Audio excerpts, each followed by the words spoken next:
Jadi Ibu Bapak ini adalah dari Pak Ashar.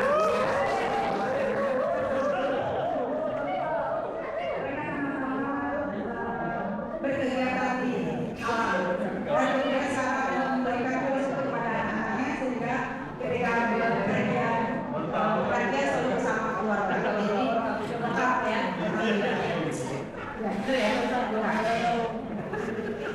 Sambil menunggu laptopnya dulu ya, materinya di sana sih. Mungkin sharing tentang IMS dulu ya. Nanti resiko tentang olahraga outdoor. Jadi sebulan yang lalu itu ada yang namanya event Indonesian Mountain Medicine Summit yang diadakan oleh Kemenkes, Menpak, National Geographic dan lainnya. Jadi IMS itu adalah suatu komunitas yang terdiri dari dokter, kemudian dari para pendaki dan para pegiat olahraga outdoor lainnya. Nah di sana itu mereka punya concern bahwa banyak sekali ya kejadian safety, fatality yang terjadi di kegiatan outdoor dan tenaga medis itu kurang gitu. Jadi kan nggak setiap pendakian pasti ada tenaga medisnya ya. Kadang open kayak gitu juga ya. Belum tentu punya pengalaman medis atau penanganan pertolongan pertama. Jadi itu menjadi concern utama mereka. Nah, sebenarnya materinya sudah saya share sepotong tadi. Banyak, jadi mereka pun melakukan pelatihan 2 hari. Pertama workshop, kita langsung praktek. Jadi misalnya dari mana dari Basarnas, kemudian dari dokter ortopedi gitu kan. Bagaimana melakukan pertolongan pertama dengan menggunakan barang-barang yang ada di sekitar kita. Kan namanya kalau kita naik gunung itu kan nggak selamanya bawa peralatan lengkap ya. Ini boleh IMS-nya dulu. Saya kerjanya ketiga. Nah ini background-nya kemudian terakhir. Nah ini para ahli-ahli yang ini ya ada di level tersebut bagaimana melakukan navigasi dasar gitu. Jadi navigasi dasar dulu itu pakai kompas ya, kompas ini gitu. Pernah nggak ada yang pernah nyobain pakai kompas ini di sini? Saya juga baru kemarin. Mungkin yang setelah pendakian memang penting ya, itu dasar dari GPS atau apa gitu kan. Nah terus bidai itu bagaimana ternyata prinsipnya harus melewati 2 persediaan. Terus cara menggunakan apa aja. Jadi bisa menggunakan shawl atau bendera kayak gitu, misalnya ada dislokasi bahu. Nah, apa yang kita punya saat itu bisa menjadi alat pertolongan pertama. Kreatifnya kita aja sebenarnya. Yang penting prinsipnya dah. Kemudian misalnya ini hipotermia, bagaimana menangani hipotermia. Hipotermia itu yang prinsipnya adalah membuat korban doktrin. Jadi bagaimana mengeringkan si korban terus menghangatkan dia. Kalau misalnya ini bapak-bapak itu doktrin gitu ya, alat-alat yang dipakai untuk menolong si korban hipotermia itu tentu si temannya bawah kayak kita yang kasih atau misalnya emergency blanket atau apa itu kan banyak ya yang layer ini ya. Jadi memang harus ini ya seleksi kalau misalnya mau pendakian ya dulu kayaknya siapa. Alhamdulillah mungkin selama ini lalu nggak pernah ada kesalahan apa kan. Ada coach yang benar-benar ini ya konsentrasi.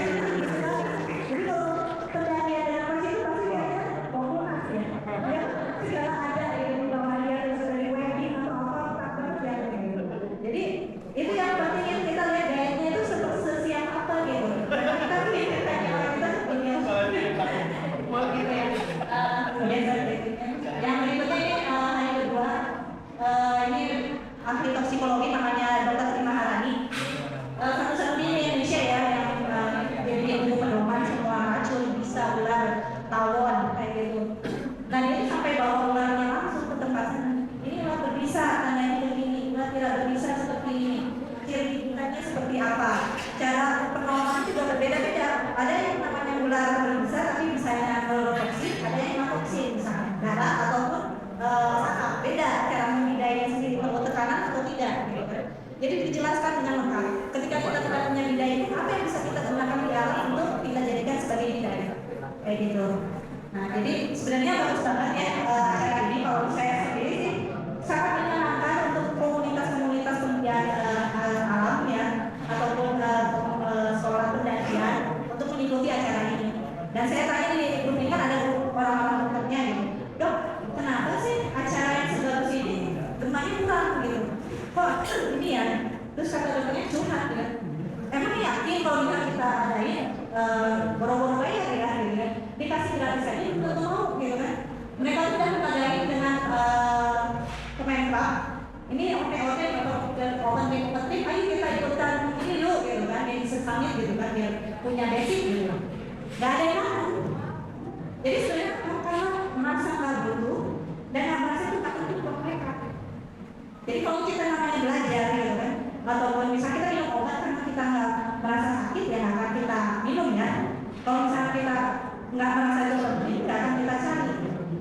Jadi prinsipnya adalah kalau pengen sesuatu ya kita merasa itu dulu gitu. Dan kadang ya jeleknya riset itu tuh kita merasa betul-betul kejadian terjadi, oh ternyata memang saya tidak safety. Nah itu banyak kejadian di saya karena ya saya termasuk yang benar banget ya baru 3 tahun ini ikut outdoor activity gitu kan.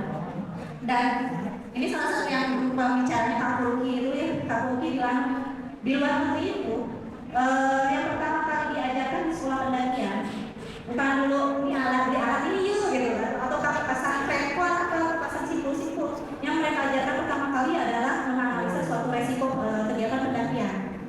Jadi kita mengasih knowledge dulu ke anak-anaknya, ini resikonya bakal kayak gini, dari resiko tersebut bisa bagaimana cara mengurangi dampak resiko tersebut. Nah mungkin kalau bisa ya, mohon maaf mungkin saya pengalaman misalkan ya baru 2 tahun ini ya mungkin yang diminta sharing, kalau sharing saya cuma mungkin di olahraga lari, pendapat skill saya untuk ini yang paling mendasar ya, pit, pup, dan tur.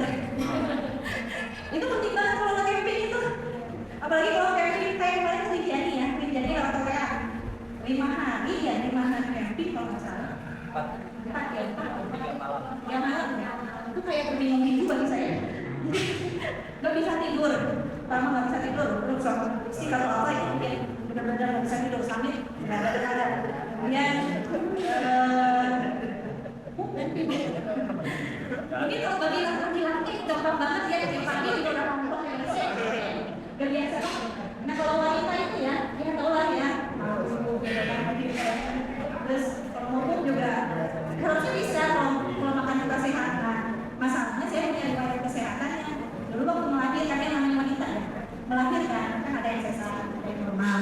Sesar pasti tentu resikonya tinggi ya, ada gitu. Normal pun ada ininya, gitu ada resikonya.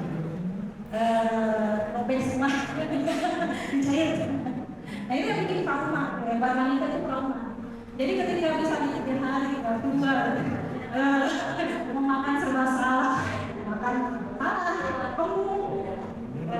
karena makan terus gitu kan, itu ya yang paling berkesan saya kayak itu di Jadi dan di Raung itu sama, di Raung itu sampai pas hari high season keluar tenda itu udah kenal orang lain, kalau tenda orang lain. Jadi mau pergi di mana coba kayak gitu, mau di mana? Dan dulu sampai kejadian kayak jauh-jauh itu lebaran naik mana-mana gitu, itu bagi kita tuh kayak nyaman gitu ya. Yang kita ranjau tuh kalau juga dapat ranjau ya. Jadi waktu di Raung itu saking sudah nggak tahannya gitu kan, pas turun di pos 4 saya kerja camping di bos itu udah saya tinggalin udah sama yang saya lari ini sampai ke ojek motor gitu kan, udah capek-capek lari ternyata ojeknya nggak ada. Jadi ojeknya kalau nggak ada jam 10 kan ya, jam 10 harganya 12-an. Kita nyampe di tempat ojek itu setengah 11. Jadi kita ketawain sama Mundos, ngapain kamu lari kalau ada ojek gitu kan. Tapi itu ya memang makanya dari itu saya punya ini sendiri bahwa mungkin camping tidak cocok buat saya gitu. Ya tiap orang kan beda-beda ya, harus menyamakan ini ya. Nah dari itu makanya saya juga tektok gunung yang apa yang bisa saya tektok ini ya tektok ini dari mau karena prinsipnya tektok adalah cepat ya, harus cepat harus sigap gitu. Nah mungkin dari sana ikut ke trail itu kan prinsipnya sama pendakian manusia tektok, cuman ada COP-nya yang COP-nya benar-benar ini ya benar-benar ekstrim. Nah mungkin di dua resiko. Yang pertama yang bisa kita kendalikan fisik kita misalnya, yang kedua adalah yang nggak bisa kendalikan gitu, alam. Mungkin ya ini resiko yang berdasarkan isi ya, namanya mengalami stres mana itu memang harus terima. Sedangkan kalau misalnya kondisi kita saat ini gitu kan, sebenarnya belum layak untuk mengikuti satu perlombaan apa gitu. Jadi ya mau nggak mau ya harus latihan. Tapi yang namanya kalau latihan under training jelek, over training juga jelek gitu kan. Misalnya terlalu berlebihan, itu badan kita itu kayak karet yang dipaksa meregang dan akhirnya putus. Itu kejadian di saya, jadi bolak-balik masuk IGD. Jadi yang latihan secara teori yang benar adalah setiap minggu itu nggak boleh lebih besar dari 10% dari minggu sebelumnya. Kalau minggu sebelumnya misalnya latihan lari 10 kilo, berarti minggu depannya itu nggak boleh jadi 15 kilo dulu gitu, bisa maksain gitu kan. Itu udah 50% kan naiknya gitu kan. Seharusnya teorinya kayak gitu. Tapi kadang kita kan yang namanya mood latihan kalau lagi seneng bisa 10, kalau nggak seneng ya 2 aja udah syukur-syukur ya. Nah, kemudian yang namanya latihan itu kan kita mengukur diri juga ya, harus berdasarkan data dan itu harus secara objektif. Yang namanya data itu ya, namanya kita punya alat namanya jam atau berapa kayak gitu. Ya kalau membandingkan data kita harus pengen tahu kita udah hitung atau enggak. Ya membandingkannya dengan data orang lain. Jangan lihat berapa orang lain, bisa maaf ya tidak buat misalnya. Dulu ikut di komunitas STB atau apa gitu.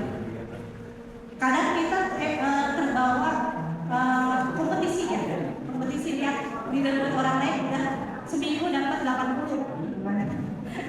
Kalau di ITB itu ada hadiahnya. Jadi kita maksain tiap hari kayak misalnya gitu kan. Mainnya 70 kan. 70 pun itu kadang kesini ya. Yang lain 80 lari kita jalan kadang naik sepeda. Di sepedanya kita masukin ke sama. Ya itu akhirnya menimbulkan cheating-cheating yang kayak gitu. Terus cross training, jangan sampai kalau latihan itu kalau naik gunung jangan cuma aerobiknya aja, sama lari. Lari itu kalau buat wanita itu katanya mengurangi masa otot. Jadi strength training itu penting banget, apa akan beban kayak gitu, mengurangi resiko osteoporosis. Dan yoga kita ketika naik gunung itu butuh kelenturan, flexibility. Ketika kita pernah lewat salak kali ya, kalau salak itu kan namanya ini kayak video yang apa ngumpul ketemu ya jago dan dulu ketemu dengkul. Nah itu butuh fleksibilitas yang tinggi karena kalau enggak kemarin ototnya. Nah, jadi latihan jangan hanya lari tapi karena semua jadi semua bukan terus resiko yang lain adalah banking energi atau withdrawal, di mana gantungan gula darah dan otot kita itu habis istilahnya habis energi lah ya, yang sampai bisa naik sampai 10. Jadi masa naik tapi nggak makan, namanya tektok itu kebutuhan energi sampai satu gunung itu kalau saya lihat jam saya kemarin satu race yang jaraknya medium sekitar 30 kilo, sekitar 4.000 sampai 5.000 kalori. Itu kan sebanding dengan 2 hari jatah makan kita ya, atau 6 kali porsi makan gitu kan ya. Dan itu nggak mungkin kita bawa nasi bungkus dalam race. Ngandelin WS juga belum tentu kebagian. Saya pernah kejadian di WS nggak dapat apa-apa. Jadi mau nggak mau ya kita harus bawa sumber energi dalam yang benar-benar ini ya. Ini salah satu contohnya. Nah ya inilah. Ini sebenarnya kurang suka saya.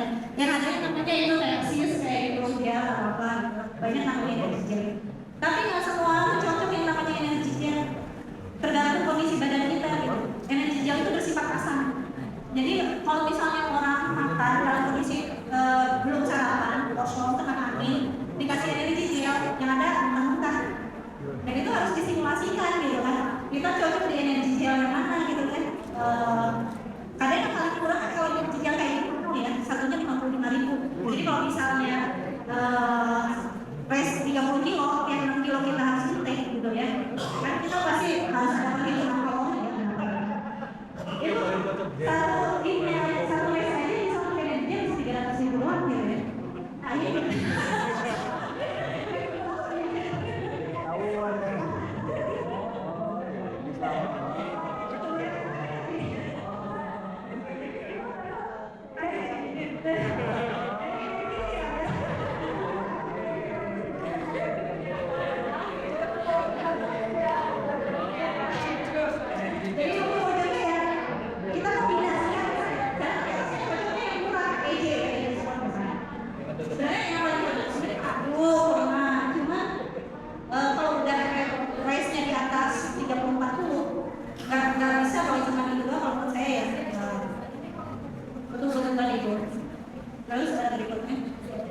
pasti pinter. Ya. Sinago. Nah, ini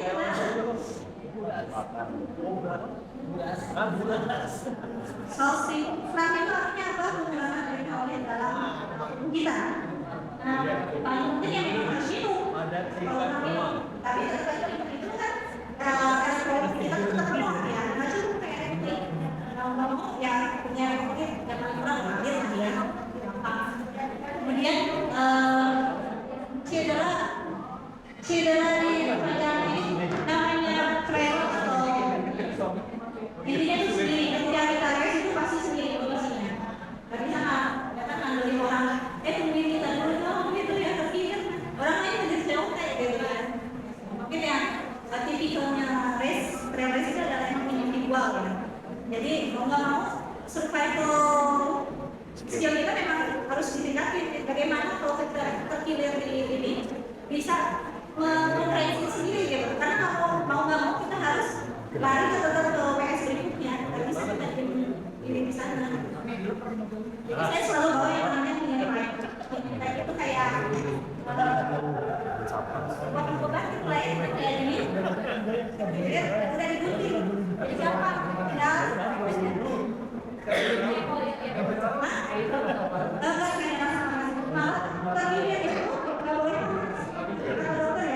Jadi ada prinsipnya untuk terjadi itu namanya rest, ice, compression sama reflect. Jadi rest itu harus istirahat, terus ice itu harus dikompres dengan air yang dingin biar lemaknya nggak tambah gede. Kemudian ada compression, kemudian ada reflect diangkat ya, ini ya. Sirkulasi darahnya. Jadi memang awal-awal tuh nggak boleh dipijit 3 hari pertama itu nggak boleh dipijit. Kemudian ini yang wanita ya, lihat ya, oatmeal kalau lari gitu kan. Yang wanita yang juga ini kalau lari ya, pakai legging, pakai sepatu, pakai apa gitu. Lari itu kalau ada jadi ada yang dingin ya, itu dari sini itu lari. Tapi gunting. Bagian sini banget. Gitu. Nah, kalau laki-laki gampangnya tapi celana pendek ke sana. Wanita yang ribet harus ada legging, ya kan. Legging itu macam-macam. Ada legging biasa, ada legging yang CCS, itu harganya bisa 1 juta, 2 juta.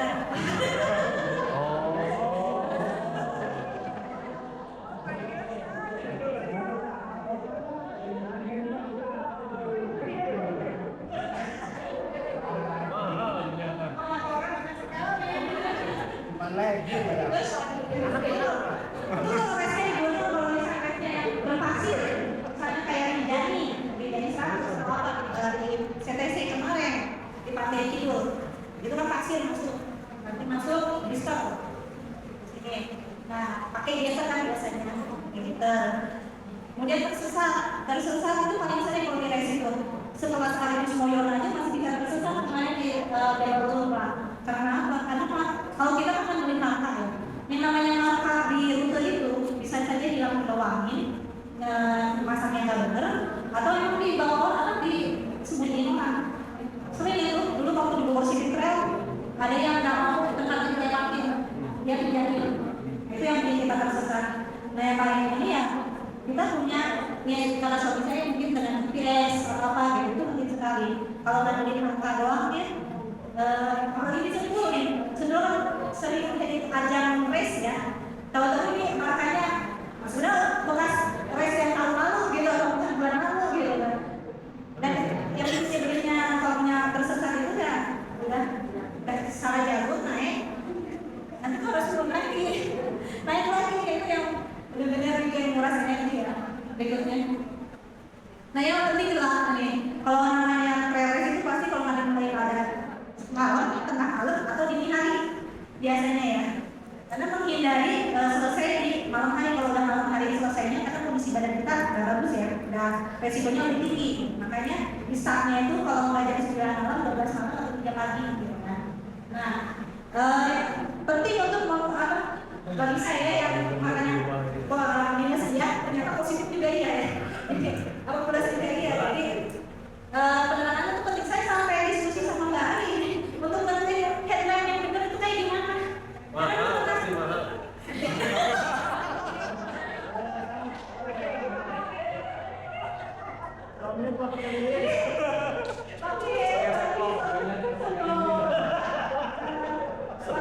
Bukan ini pakai saja pakai puasa tuh nggak mungkin siang-siang, makanya di malam hari biasa. Dan siang malam hujan badai gitu ya. Saya cuma pakai semua beli gitu kan. Baru 2 jam udah mati. Baru nyampe coba. Nyampe nggak ada penerangan. Akhirnya pakai HP. HP juga berapa jam gitu. Kalau gitu kunci malam akhirnya aku ngikutin pelarian yang ada di depan saya.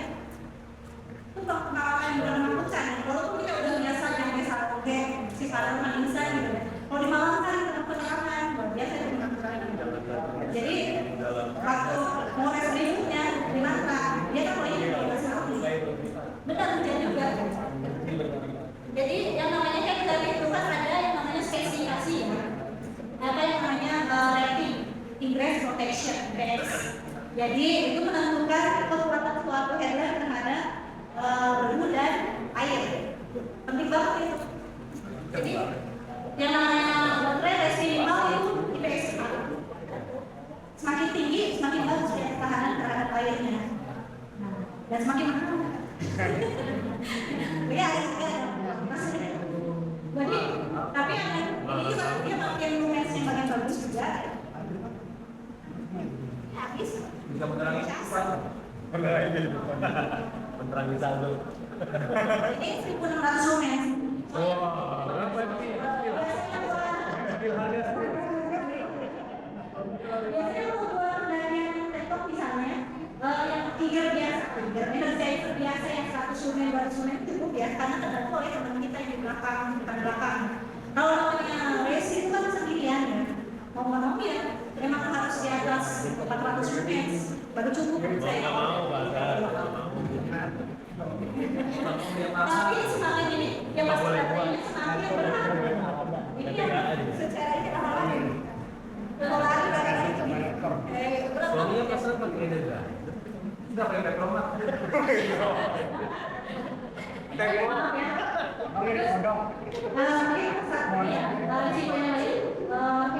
Hewan itu banyak banget ya, seperti harimau, tawon. Pernah kemarin waktu kejadian tawon di Sanema, saya lagi nyoba rute di MTR, baru nyampe Pasir Teh, tiba-tiba dikejar tawon yang lagi marah ya. Mau nggak mau udah selesai, nggak saya lanjutin di MTR-nya trauma. Kemudian yang ini tuh waktu latihan sama Kang Wahyu. Kang Wahyu Wanadri kali ya. Dia itu pas bawa latihan itu bawa ke rute yang ajaib. Jadi nggak dibawa ke rute sentul itu pun nggak ada rute sentul. Dia naik rute yang memang kayak bukan jalur banget. Dan itu ada waktu di Gunung Luhur sangat bencana minta kedongan dan lain-lain. Targetnya 20 kilo, dia lari. Dan kita kan dapat jalur ya, kita dia mana dia cuma teman.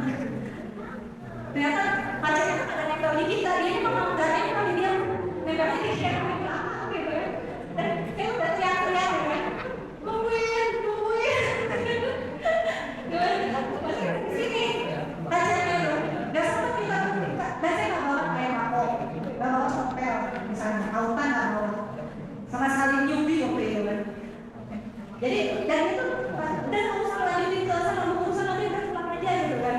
Ya udah bawa teman rencana terus turun ke ini masih mau lanjutin ke Simone.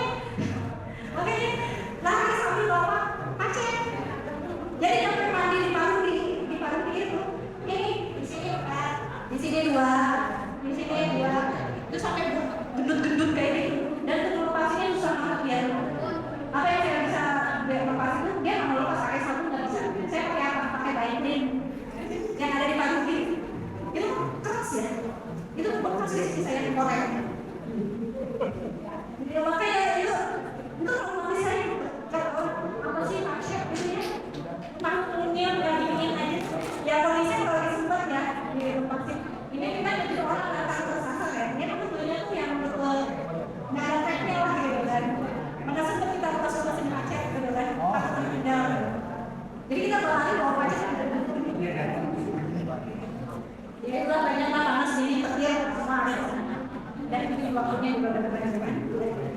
Berikutnya, kalau misalnya nanti teman-teman di sini kakak-kakak ingin mencoba try PS gitu kan. Sekarang Sentul lagi banyak ya, Kingdom of Sentul, apalagi MTR, apa ya, banyak banget.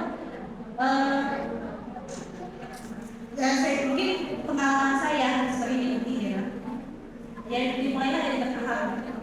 Nyoba 7 kilo dulu, misalnya 7 kilo bisa di bawah COT, lanjut 15 kilo, 14 kilo bisa di bawah COT, berarti kita sudah bisa lanjut untuk upgrade. Jangan memaksakan misalnya belum ada ini hajar, karena kondisi namanya trail itu beda dengan ini ya, lari biasa gitu kan. Kayak kita selalu kemarin, selalu ini. Untuk kategori 7 sampai 30 kilo secara statistik masih oke lah, 50% masih bisa ini. Sedangkan kemampuan kakak-kakak kita itu memang di 30 bawah. Saya itu masih di 30 bawahan ya. Jadi saya mencoba upgrade ke 50. Ternyata nggak kuat. Ya badan saya nggak sanggup. Karena semakin tinggi lombanya, survival skill kita harus semakin ini. Bahkan setelah saya namanya pada usia banyak sekali ya influencer lari yang nyoba 50 gagal. Cuma presentasi finishernya cuma 30%. Kadang-kadang yang sampai 13% yang dari 45 cuma 6 gitu. Jadi dan tidak semua race itu penyelenggaranya itu safety-nya bagus. Kayak kasus saja baru Pak. Di WS atau bagian minum atau bagian logistik. Katanya di Sabit nanti ada waktu technical meeting. Udah kita lanjutin maksain nyampe Sabit Ciremai. Nggak ada sama sekali air. Itu saya malah sama merek nasionalnya ya. Dan itu memang saya tunjukin videonya. Ini press director kamu udah bilang di sini ada air.